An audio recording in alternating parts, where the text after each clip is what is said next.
be a team captain and kind of get that honor? That means a lot. I can't really put it into words. Really, just a dream come true. I never seen myself being a captain or anything like that. I never even thought of it as me being a captain, but more so as like a big brother to everybody. Just to be able to get people out of those hard times. Not only that, but just put them on game just about the football and what it means for me as a player and as a player here at Mizzou. So it's a great experience for me so far, and I wouldn't trade it for the world. You mentioned kind of taking the weight off some guys when they're going through hard times. Here from Mizzou, a lot of expectations this season. There are pressure on a lot of you guys. How have you kind of embraced that role in the offseason and in fall camp this year of kind of trying to bring this group together? For me, I always look at it as just staying together in adversities more so than anything, just because that's where you get to know like who's who in the face of adversity, like who would step up in the midst of adversity, who would do this and do that in the games or whatnot. So you build those bonds there, and on top of that, just me being that person to be able to be an older guy in my group specifically. Um, it's a lot of jokes.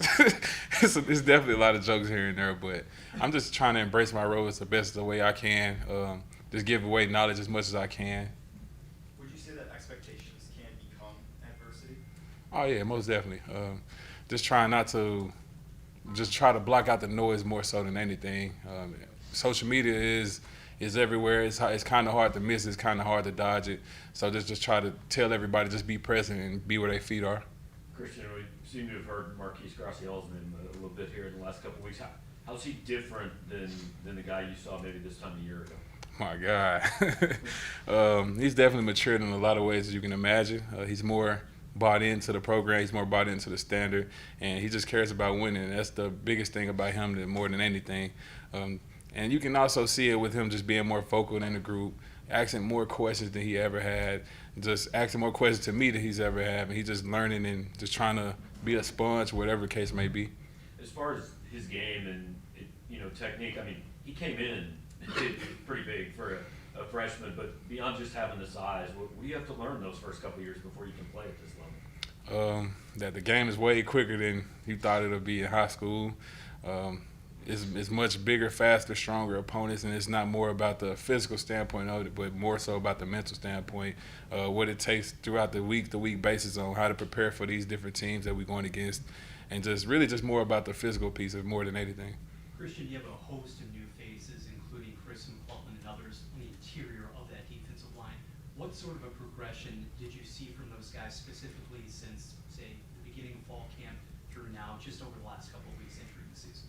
Just being more vocal, like I was just saying before, just getting more comfortable in their own skin, and just finding their identity and finding their role as a player on this team. And that's probably the biggest thing as far as just the trajectory and their standard of coming in and to now. And you see a lot going on a day-to-day basis with them just being here. And I'm the oldest one out the group, so I get to have a different perspective on it as well. So just seeing them mature more, just being more comfortable within the program. Kristian, when you look back on those couple of days before the Cotton Bowl last year, what do you remember about that Wilderness Brotherhood message that came out of that team chapel session, and then Coach Drink talking about it right before the game? 2 words: blue bloods, blue bloods, blue bloods. That's probably my biggest takeaway from it. I mean, I feel like it resonated with what we was going through and how we have a chip on our shoulder at all times, and just blocking out the noise and then just going out there and executing what we came out there to do. So at the time, it was a perfect message for us, and I feel like it got to the team perfectly as well. It's easy to have a chip on your shoulder when maybe everybody outside, thought the way they did of you going into last year. How do you maintain that when there's a lot fewer people probably that are actually casting that doubt your way? It's always something to add fuel to the fire, and as a Mizzou Tiger, that's what we always look for, just something to add more fuel to the fire. And then on top of it, just being present, staying where your feet are, knowing that what we did last year is just the beginning and that's the past, and we're looking forward to what's next to bring out this year's Tigers. So just trying to be present at all times. What have you seen from some of the young guys like Sam Williams and Justin Boffer?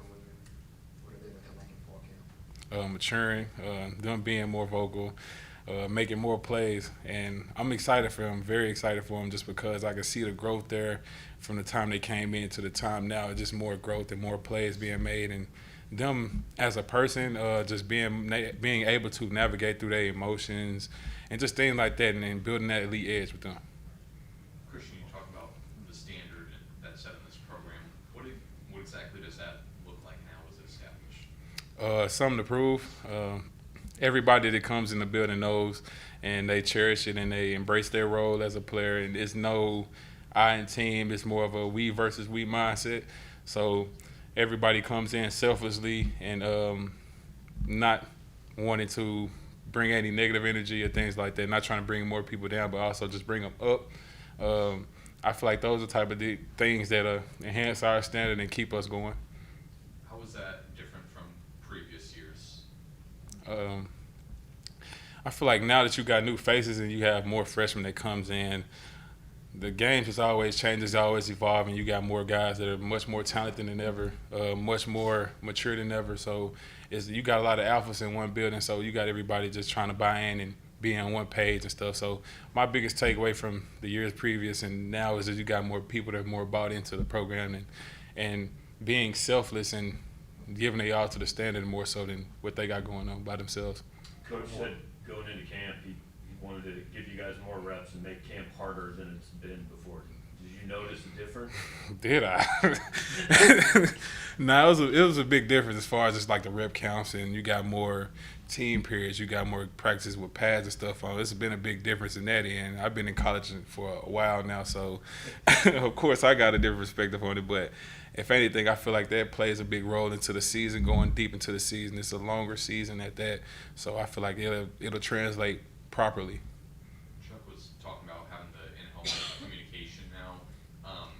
How much experience did the defense as a whole get with that during fall camp, and where do you feel like the group is at with kind of adjusting to getting the call in from Chuck?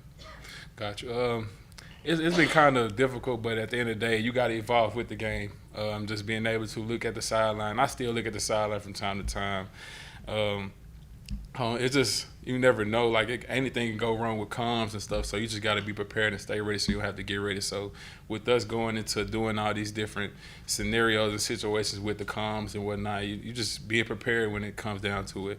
But in my opinion, I feel like that's a much easier way to get the call correctly, because you never know about the signals and stuff like that, and people may not see the call or the back end may not get the call, but the fact that you got somebody inside of the field that's actually verbalizing it to everybody is much more easier. Thank you, Kristian. Appreciate y'all.